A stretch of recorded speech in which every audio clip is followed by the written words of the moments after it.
Hi welcome to zero to hero. ഇന്ന് ഒരു അടിപൊളി പുഡിങ്ങിന്റെ റെസിപ്പിയുമായിട്ടാണ് ഞാൻ വന്നിട്ടുള്ളത്. അതും 4-5 ചേരുവകൾ ഉപയോഗിച്ച് മാത്രം എല്ലാവർക്കും രുചികരമായി തയ്യാറാക്കാൻ പറ്റിയ ഈ ഒരു പുഡിങ് എങ്ങനെ തയ്യാറാക്കാം എന്ന് നോക്കാം. അപ്പോൾ ഞാനിവിടെ 500 പാൽ വെച്ചിട്ടാണ് ഈ ഒരു പുഡിങ് തയ്യാറാക്കുന്നത്. അപ്പൊ 500 പാൽ അവിടെ എടുത്ത് വെക്കുക. പിന്നെ ഇതിലേക്ക് ആവശ്യം 2 ക്യാരറ്റ് ആണ്. അത് ഇതുപോലെ തൊലിയൊക്കെ കളഞ്ഞ് ക്ലീൻ ആക്കി കഴുകി ഒരു കുക്കറിലേക്ക് ഇട്ട് ഇതുപോലെ ചെറുതാക്കി അരിഞ്ഞിട്ട് കൊടുക്കുക. എങ്ങനെ അരിഞ്ഞാലും വേണ്ടില്ല, നല്ലോണം വെന്ത് വരണം എന്ന് മാത്രം. ഇത് ഞാൻ പറയുന്നത് പോലെ ഓരോ ഘട്ടം ഘട്ടമായി പെട്ടെന്ന് ഇങ്ങോട്ട് ചെയ്യുകയാണെങ്കിൽ പെട്ടെന്ന് പരിപാടി കഴിയും. അതി ടേസ്റ്റി ആയിട്ടുള്ള പുഡിങ് നമുക്ക് ഉണ്ടാക്കാൻ പറ്റും. അപ്പൊ എല്ലാവരും ഇതേപോലെ ഉണ്ട് തയ്യാറാക്കി നോക്കിക്കോളി. അപ്പൊ ഇതിക്ക് ആവശ്യത്തിന് വെള്ളവും ഒരു 5 ഏലക്കായി ഇട്ടും കണ്ട് വേഗോളം അങ്ങോട്ട് വിസിലടുപ്പിച്ചെടുത്തോളി. ഈ കുക്കറിൽ 2 വിസിലടുപ്പിച്ചാൽ നല്ലോണം വെന്ത് കിട്ടും. അതൊക്കെ ഓരോ കുക്കറിന്റെ ക്വാളിറ്റിക്ക് അനുസരിച്ച് മാറ്റം ഉണ്ടാകും. പിന്നെ ഇതിലേക്ക് വേണ്ടത് ചൈന ഗ്രാസ് ആണ്. അത് ഇതുപോലെ ഒരു 1/4 ഗ്ലാസ് വെള്ളത്തിൽ മാത്രം ഇങ്ങനെ വെള്ളത്തിൽ ഇട്ടേക്കുക, ഒന്ന് കുതിരാൻ വേണ്ടിയിട്ടാണ്. അപ്പോഴേക്കും നമ്മളെ ക്യാരറ്റ് ഇവിടെ വെന്ത് വന്നിട്ടുണ്ട്. അതൊക്കെ ഒരു മിക്സിന്റെ ജാറിലേക്കാണ് മാറ്റണത്. എല്ലാ ഏലക്കായ്കളും അതുപോലെ തന്നെ ക്യാരറ്റും ആ മിക്സിന്റെ ജാറിലേക്ക് ഇങ്ങോട്ട് മാറ്റിയിട്ട്, പിന്നെ നമ്മൾ നേരത്തെ മാറ്റി വെച്ച 500 പാലിന്ന് കുറച്ച് പാലും കൂടെ എടുത്തിട്ട്, വേറെ വെള്ളമൊന്നും ചേർക്കണ്ട, നല്ലോണം അങ്ങോട്ട് അടിച്ചെടുത്തോളി. ഇനി നമുക്ക് നമ്മളെ പരിപാടി തുടങ്ങാം, പാല് തിളപ്പിക്കല്. അപ്പോൾ പാല് തിളക്കാൻ വെക്കുക. ഇതിലേക്ക് ആവശ്യമായ മധുരം ചേർത്ത് കൊടുക്കുക.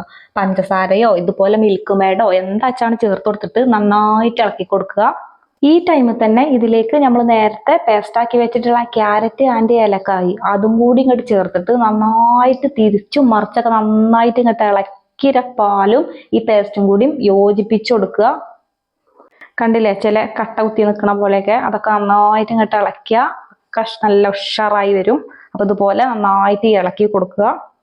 ഇനി ഞാൻ ഇതിലേക്ക് ചേർത്ത് കൊടുക്കുന്നത് 1 ടീസ്പൂൺ വാനില എസൻസും കൂടിയാണ്. അത് ഉണ്ടെങ്കിൽ മാത്രം ചേർത്ത് കൊടുത്താൽ മതി, ഓപ്ഷണലാണ്. ഇത് തിളച്ചിട്ടില്ല കേട്ടോ. അപ്പൊ ഈ പാലിന് മാറ്റിയിട്ട് നമ്മൾ നേരത്തെ കുതിർക്കാൻ വെച്ചിട്ടുള്ള ചൈന ഗ്രാസ് ഇങ്ങോട്ട് എടുത്ത് അടുപ്പത്തേക്ക് വെക്കുക.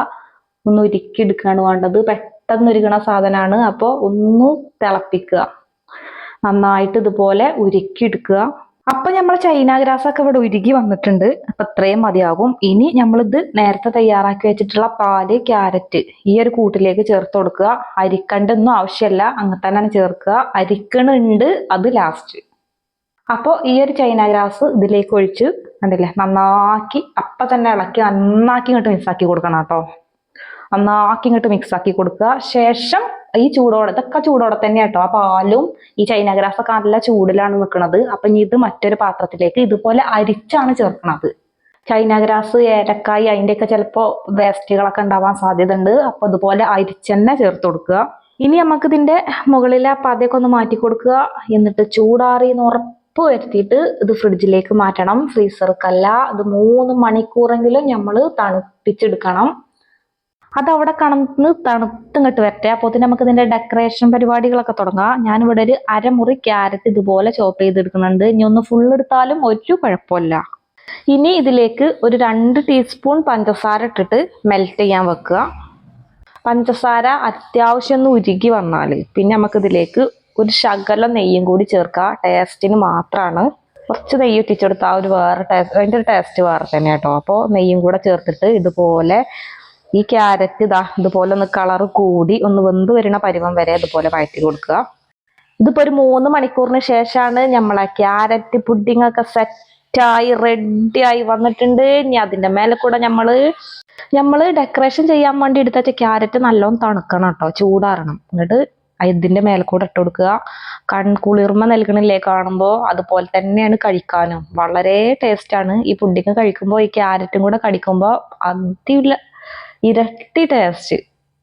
ഇതൊക്കെ ഏത് പ്രായക്കാർക്കും സിമ്പിൾ ആയിട്ട് ഉണ്ടാക്കാൻ പറ്റിയ റെസിപ്പി തന്നെയാണിത്. അപ്പം നമ്മളെ വീട്ടിൽ ഗസ്റ്റുകളോ ഒക്കെ വരുന്നുണ്ട് എന്നുണ്ടെങ്കിൽ ഇതുപോലെ ഒരു പുഡിംഗ് തന്നെയാണ് തയ്യാറാക്കി കൊടുത്തോളി.